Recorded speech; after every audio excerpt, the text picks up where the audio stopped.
Hey mga brods, eto na nga pong si Justin Arana. Alam naman natin na nasa Converge Fiber Xers itong mga kabrods. At ito ay balak rin pala talaga gustong kunin ng SMB. Ito pong si Justin Arana. Ay alam naman natin ng Converge Fiber Xers, ang dami na pong adjustment sa kanilang players.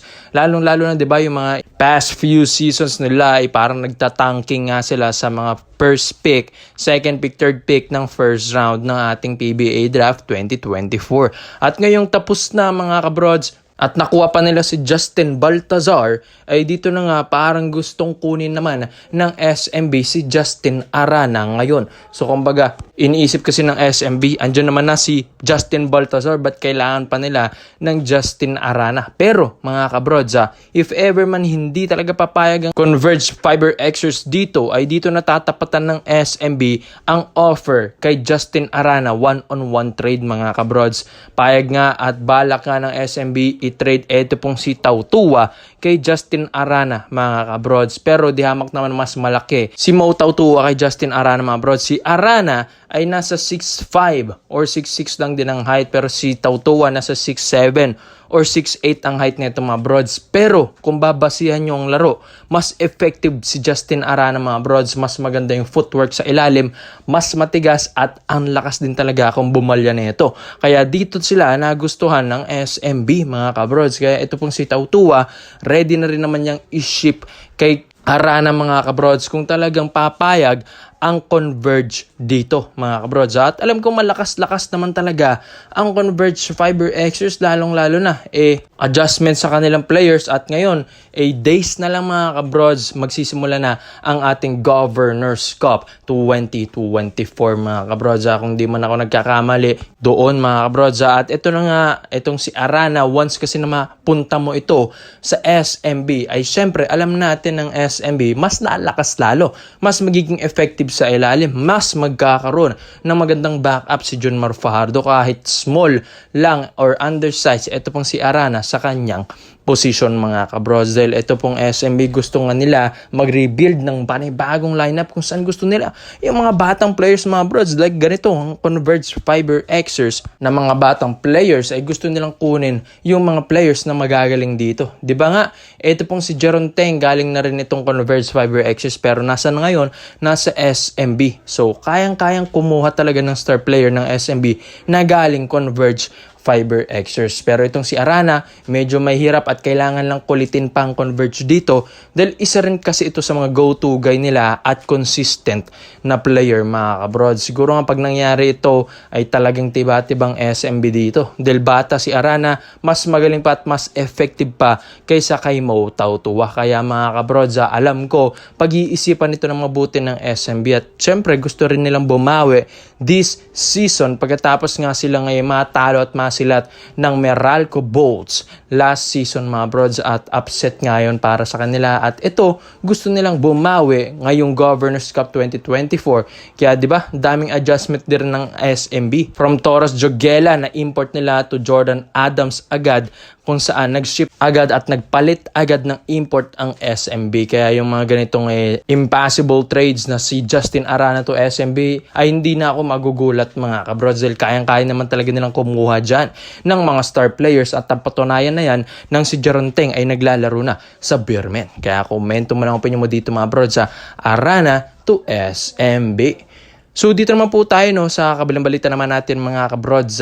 Yes, ito pong si Kobe Paras hindi nga nagpa-draft ngayong 2024 mga kabrods. So yun nga nakakapagtaka, and yun nga syempre mas nakikilala siya sa showbiz ngayon dahil sa kanyang girlfriend na si Kailin Alcantara. So yun nga mga brods, sayang dahil isa itong si Kobe Paras sa mga hinihintay ngayon as a rookie, kung saan hinog na talaga ang player na ito. Hindi man siya nakapaglaro na ng mga ilang taon sa mga Pro League, pero sa mga social media post niya ay he kept his conditioning body mga kabrods na maging in shape pa, kung saan si Kobe Paras ay isa rin naman talaga sa mga one of the popular basketball player here in the Philippines mga kabrods, lalong-lalo na sa kanyang father na si Benji Paras, ang Tower of Power ng PBA. Kaya kailangan niyang magpa-draft talaga sa PBA dahil syempre isa siya sa inaabangan dito.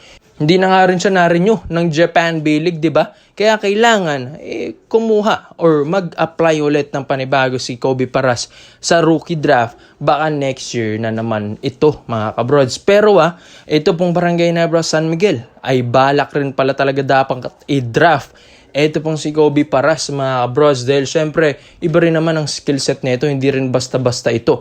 6'6" na may shooting, mga kabrods. Ball handling kailangan pa improve pero mabilis na rin yan kung mag-dribble Tapos yung speed niya ay mas bumilis dahil mas naging slim si Kobe Paras. Yung kanyang katawan na medyo malapad-lapad dati, nag-slim na ngayon, mga brods, at mas bumilis, mas naging kondisyon ang kanyang pangangatawan ngayon dahil syempre, mga brods, gumaan na siya. And yun nga, di man naging ganun ka-effective yung kanyang stats last league niya doon sa Japan. Pero alam natin, iba pa rin yung kakayahan ni Kobe Paras kapag nilaro mo ito sa PBA, mga kabrods. So alam naman natin yung kakayahan ng isang Kobe Paras kaya sa Ginebra. Kung makuha man nila ito, talagang tiba-tiba sila, mga kabrods. At yun nga, mga brods, balak rin kasi ng Ginebra ngayon na hugutin ito pong si Kobe Paras na kahit hindi nakapasok sa rookie draft. Pero mga brods, alam ko napaka-impossible nun. Parang hindi talaga mangyayari dahil kailangan yung mga players, kailangan idaan mo muna sa mga rookie draft para nga makapasok sa PBA. Pero yun nga sinabi nila, once kasi na gusto talaga ng San Miguel Corporation ay talagang magagawa at magagawa nila. Well, dito sa case ni Kobe Paras, mga bros, medyo mahirap lalong-lalo na match-check sila at kilalang kilala pa si Kobe Paras dito sa atin sa Pinas. Kung hindi siguro kilala si Kobe, pwede pa yung biglang hugot ng Ginebra sana sa kanilang lineup, pero hindi kilala si Paras. Pero kung tutuusin, ang pinakaisa sa mga gagawin siguro ng Ginebra dito, mga brods, ay gagawin nilang undrafted si Kobe Paras tapos ilalagay sa free agent, sabay dito nila kukunin ang isang Kobe Paras. Yes, impossible, mga brods, alam ko. Dadami na naman yung basher sa channel natin, pero yun ang pwedeng gawin ng Barangay Nebra San Miguel. Napaka-imposible, mga bros, kaya ito ay i-check pa ng Ginebra kung pwede nilang gawin ito. Dahil si Jamie Malonzo nga, gusto nilang maging kapalitan ni Kobe Paras ito. Dahil this season, hindi makakalaro si Malonzo. Which is pag kinuha nila si Paras, para na silang nagkaroon ulit ng Jamie Malonzo sa kanilang lineup, mga bros. So sayang lang, itong si Paras ay hindi pa pala buo yung loob niya magpa-draft this season. Pero malay natin baka biglang kunin nito, mga brods. Lalo na't happy na si Kobe para sa kanyang bagong girlfriend na si Kylie Alcantara sa showbiz sa GMA. Kaya ngayon, pursigido at motivated na si Kobe Paras na maglaro ulit ng basketball. Kaya ito ay kahit late man siya, siguro gagawa ng paraan ito ng PBA. Pero mga brods, malabo pa ito. Pero ikaw, mga brods, sa lahat po ng mga Barangay Nebra fans, Kobe Paras, huhugutin na ba ng Barangay Nebra San Miguel? Kaya komento mo lang po mo dito, mga brods, at isa-isayin natin yan. Salamat po sa panonood, mga brods. This is our related highlights lang. I'm out.